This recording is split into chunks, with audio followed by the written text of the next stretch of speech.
입에 대해서 말씀을 해볼까 합니다. 입이라는 낱말은 폐예요.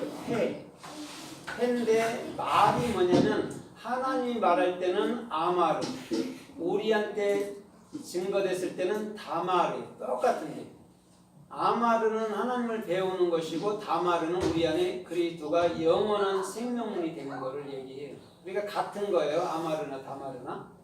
그런데 그것이 어디서 나갔어요? 입에서 나갔단 말이에요. 그럼 입이 뭐냐면 폐예요. 폐는 폐하고 또 뭐가 있어요? 해가 있죠. 그럼 입을 열어서 뭘 말하는 거예요? 진리요. 진리 예수 그리스도를 말해서 뭐가 되게 만들어 버려요? 그들을요? 실존, 영이 되게 만들어 버리는 것이 폐예요. 그걸 입을 가졌다, 입을 열었다 하는 거예요.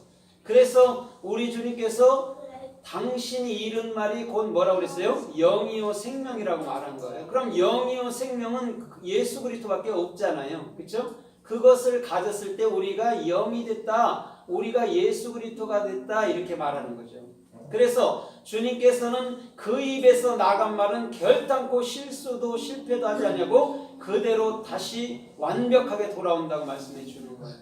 그것이 사역이란 말이죠. 하나님의 사역은 영의 사역이고 그 영의 사역은 반드시 저와 여러분들 안에서 완성으로 이루어 주는 것인 줄 믿습니다. 그래서 창세기 3장에서 그 하와가 그 열매를 따먹고 아담에게도 줬잖아요. 거기가 페리란 말이에요.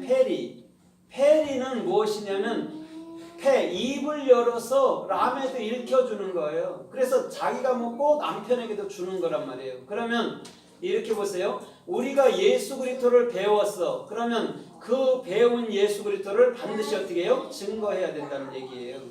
그래서 그 페리는 창세기 6장에 뭘로 나타나요? 그 페리는 네피림으로 나타나는 거예요.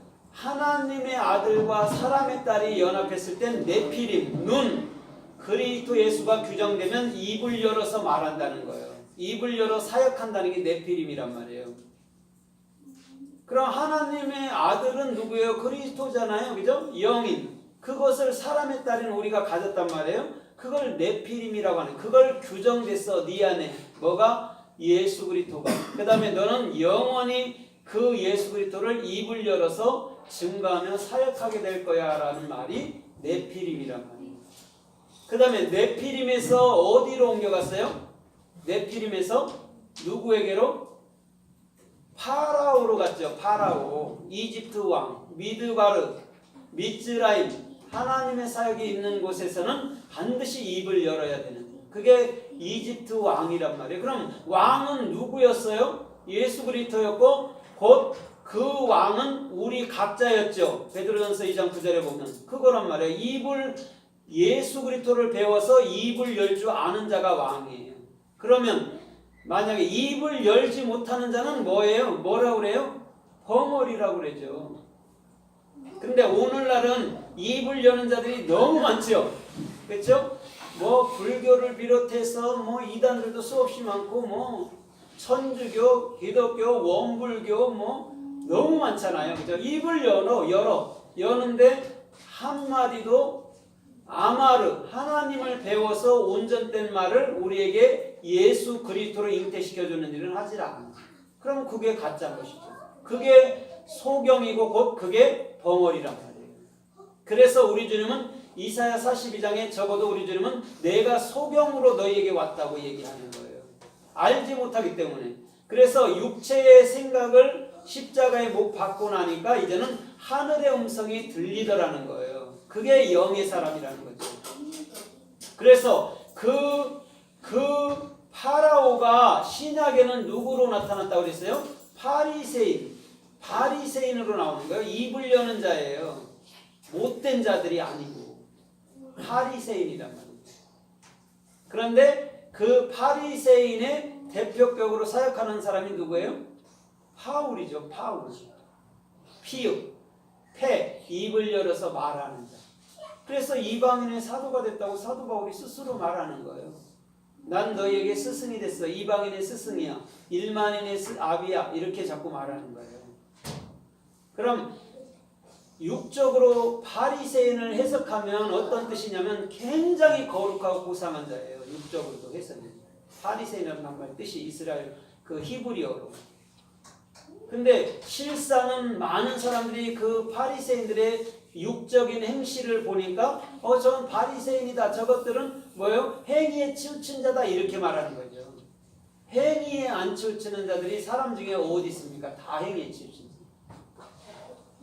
우리 주님은 바리새인 할 때, 파라오 할 때, 파울 할 때 그 인간 그 사람을 얘기하는 게 아니에요. 역사 속에 있는. 당신 자신이 입을 친히 열고 그 입에서 나온 말은 너희 안에 반드시 영원한 생명의 문을 열어줄 거야를 말씀해 주는 거예요.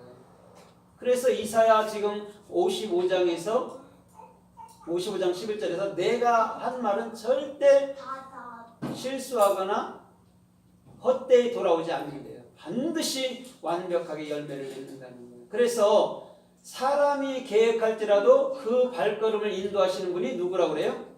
예, 그리스도라고 그러는 거예요. 왜? 그분만이 이루는 거예요. 완벽하게. 나의 뜻대로가 아닌 주님의 뜻대로 이룬다는 것이죠. 그걸 명심하면 돼요. 그래서 우리들이 스스로 계획하기보다는 끊임없이 어떻게 해요? 주님께 내려놓고 주님께 그 길을 맡기는 게 훨씬 나은 거예요. 왜냐면 내가 계획해봐야 내 머리만 깨지죠. 그러나 주님께 맡길 때 주님이 안 되는 것 같아도 또 이끌어 가는 거예요. 막힌 것 같은데도 열어주고. 열어놓으면 닫을 자가 없고 닫으면 열 자가 없는 거예요. 오늘 저와 여러분들의 모든 삶이 입을 여는 예수 그리스도를 통해서 입을 여는 아름다운 주의 일꾼들이 되기를 주님의 이름으로 따집니다. 아멘. 그래서 창세기 4장 11절에 보니까 뭐라고 그래요? 가인이 아벨을 죽였어요. 그때 그 아벨의 피가 땅에 떨어졌는데 그 땅이 입을 벌려서 그 피를 받았은즉 너는 그것으로 인해서 저주를 받으리라고 얘기했어요. 거기서 땅이 아담아예요. 아담아. 하나님을 배워서 내 안에 영원한 생명을 열고 진리의 사역으로 실존된 자 아담아란 말이에요. 아담하고 똑같단 말이죠. 그럼 아담에게는 반드시 뭐가 들어가야 돼요? 생명의 피가 반드시 우리 안으로 들어와야 되는 거예요. 입을 벌렸다고 얘기하잖아요. 땅이 입이 어디 있습니까? 입은 사람밖에 갖고 있지 않잖아요. 동물들이나. 그곳으로 예수님의 피가 들어갔단 말이에요. 땅이. 그래서 우리 주님께서는 반드시 저와 여러분들의 모든 삶에 반드시 주님의 생명의 영이 되게 하실 줄 믿습니다.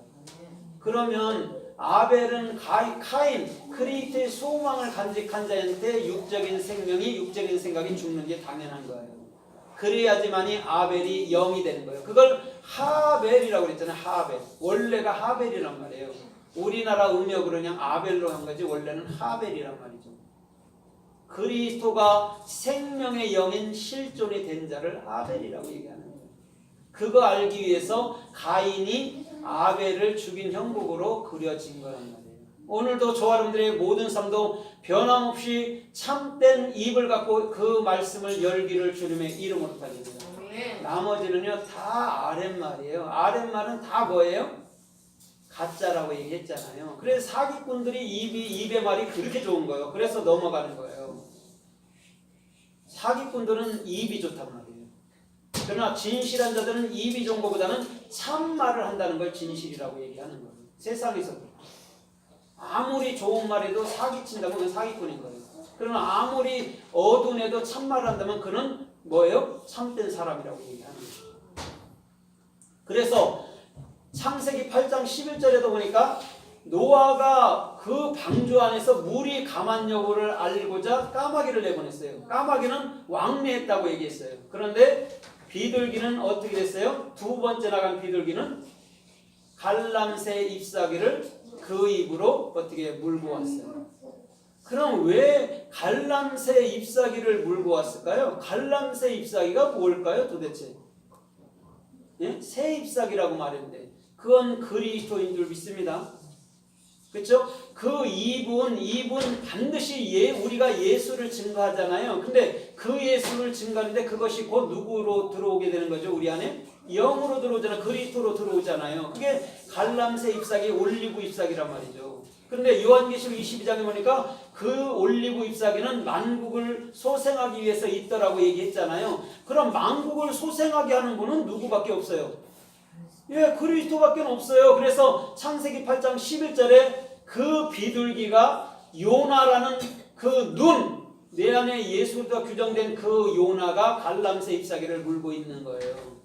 오늘도 저와 여러분들의 모든 삶 속에서부터는 예수 그리스도를 먹고 또한 예수 그리스도를 증거하는 놀라운 삶의 축복이 있기를 주님의 이름으로 달립니다.